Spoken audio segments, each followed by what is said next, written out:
สบายดีนะเศร้าเนาะเนื่องในโอกาสวันครูแห่งชาติ7 ตุลาน้องเองกับโบมี่ของขวัญรางวัลอย่างที่จะให้อาจารย์เนาะขอเป็นมอบเป็นเสียงเพลง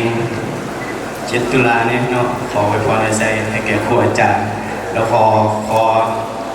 ส่งเพลงนี้ไปยังครูอาจารย์บ้านเกิดน้องนอนของน้องเนาะบ้านโพนไซม.2 เมืองนางมอนะซึ่งสิเป็นแนวใดนั้นขอเชิญรับชมมาฟังกันได้เลยนะ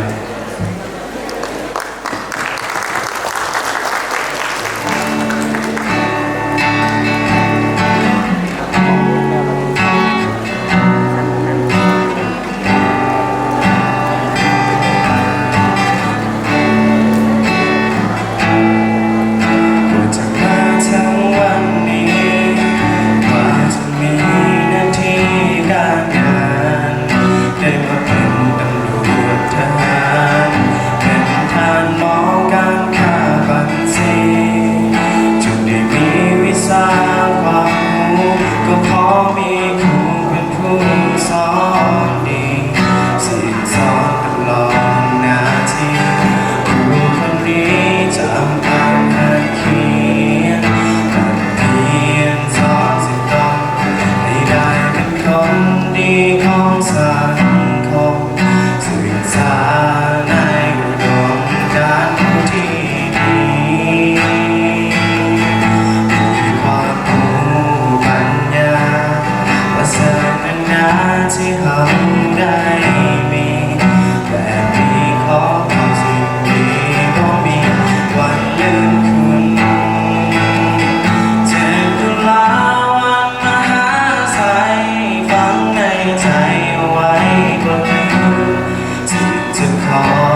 ให้แก่ครูอาจารย์มาทุกคนจงมีสุขภาพแข็งแรง